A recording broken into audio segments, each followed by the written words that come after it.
Now, Ajahn Amaro, just to give a little brief insight about him, he was born into a typical Christian family as Jeremy Charles Julian Horner. How much more typical English can you get than that?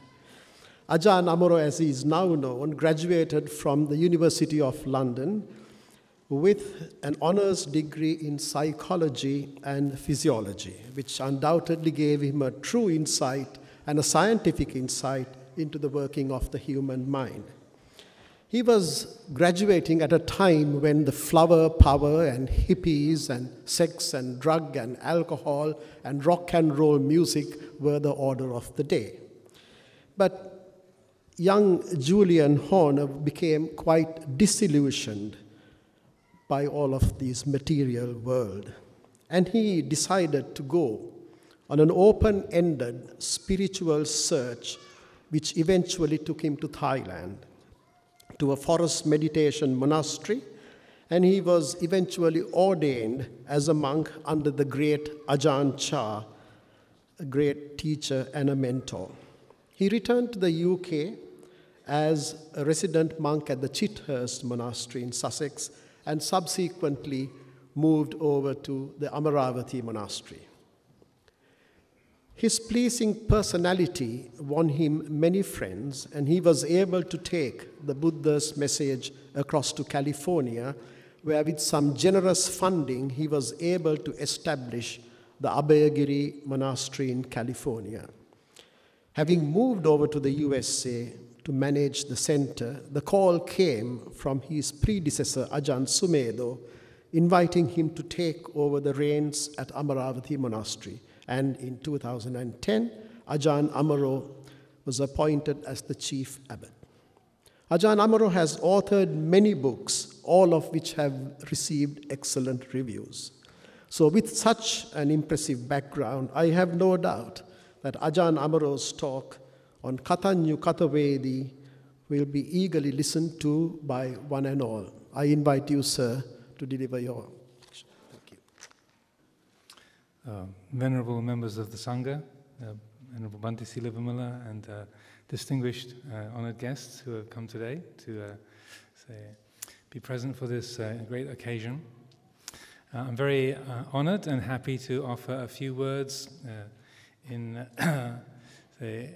the attempt to express our gratitude and respect for Anagarika Dhammapala's great work, his initiative and his single-mindedness in giving his life to establishing the Buddha's teachings around the world, and particularly reviving the Buddhist holy places in India. I thought as a theme for this talk, gratitude would be very appropriate, and in the Pali language we have this expression, Kathanyu Kathaveti. So Kathanyu means gratefulness. Kathaveti is often translated as the debt of gratitude, or what you do in response to that grateful feeling arising in your heart. So perhaps debt is not the most appropriate word, but more the heart's natural response to the appreciation of what we have received and what we are blessed with. I was very impressed with the puja dance that was just made, and also the other offerings and aspects of respect paid to Anagarika Dhammapala today. But on these occasions, I'm always reminded of the time of the Buddha's passing away, the parinibbana.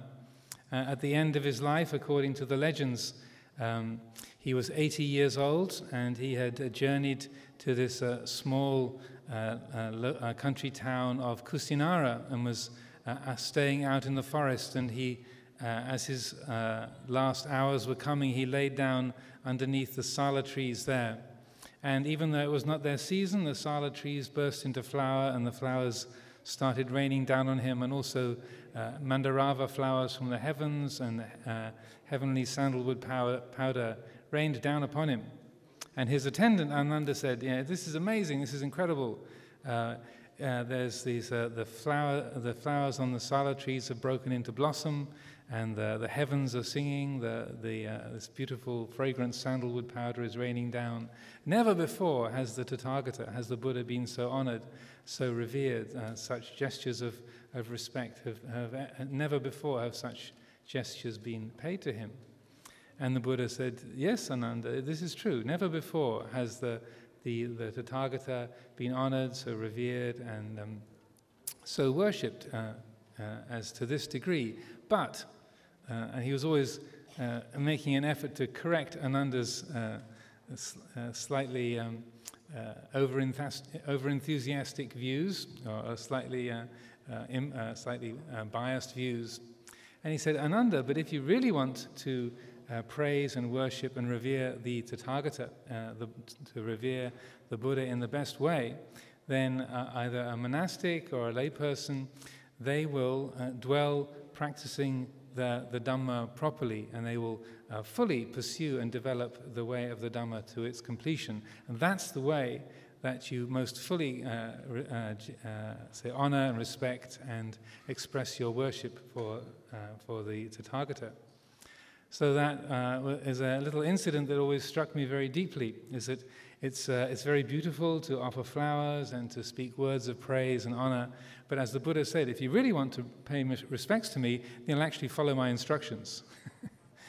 Of course, that's a bit more demanding and challenging, but also far more useful on a practical level for us as people, day by day. When he uses a phrase like practicing the Dhamma properly or fulfilling the Dhamma way, this can sound like it's a phrase or instructions that only apply to Buddhists. But when the Buddha was asked to summarize his own teaching, and the way he phrased it himself, he put it in very universal terms. And in the Pali language, this is Sabba papasa akaranang kusalas upasampada sachitta pariyodapanang etang buddhana sasanang. So the not doing of all that is evil, everything that is harmful or destructive or unwholesome. The doing of that which is wholly good, and giving rise to wholesomeness, goodness. The purification of the heart. This is the teaching of all the Buddhas. So that applies across the whole human spectrum, whether we happen to be a Buddhist or Christian or Muslim or having no particular religious disposition at all. I'm also, so I was touched by the comments that His Excellency the High Commissioner made about the universal and the broadly beneficial effects of the Buddha's teaching in the world and in Anagarika Dhammapala's own mission. And it reminded me of an exchange I was part of at a conference with His Holiness the Dalai Lama about 20 years ago in Dharamsala, and it was a conference of Buddhist teachers with His Holiness. And during the course of this conference, the group tried to come up with a list of say, priorities or a list of commitments that the group of Buddhist teachers from all different lineages, from Tibetan, Zen, Chinese, Theravada, all different backgrounds, what we would say be committing to as Buddhist teachers. And number one on the list was the statement, it is our duty as Buddhist teachers to promote the teaching of the Buddha around the world. And as this little collection was of principles was being read out to His Holiness, we got halfway through that first point and he said, stop. You know, it's not our duty to promote Buddhism. That's not what we're trying to do at all. No. This caused a bit of surprise in the room. He said, no, it's not our job to promote Buddhism. That doesn't show any respect to people of other religions. No.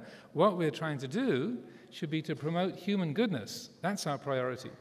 And that if people choose to practice as Buddhists, then that's good, and we can help them and support them. But what's more important is to promote human goodness, and this is what will benefit us as Buddhists, and it will benefit people in all societies around the world. So I feel that this is the best way that we can honor Anagarika Dhammapala's mission and his work, both to do our best as Buddhists to fulfill the Dhamma way, but also as human beings and those who are not following the Buddhist path, who have other faiths and other perspectives upon life, to be respecting his great gift to the world by committing oneself to doing good, to refraining from harm, to purifying the heart, and to promote human goodness as and where we can. And this will be the way that we as individuals can help fulfill the vision of this great person, Anagarika Dhammapala. So I offer these thoughts for consideration for today, and wish you all the best for the rest of this occasion.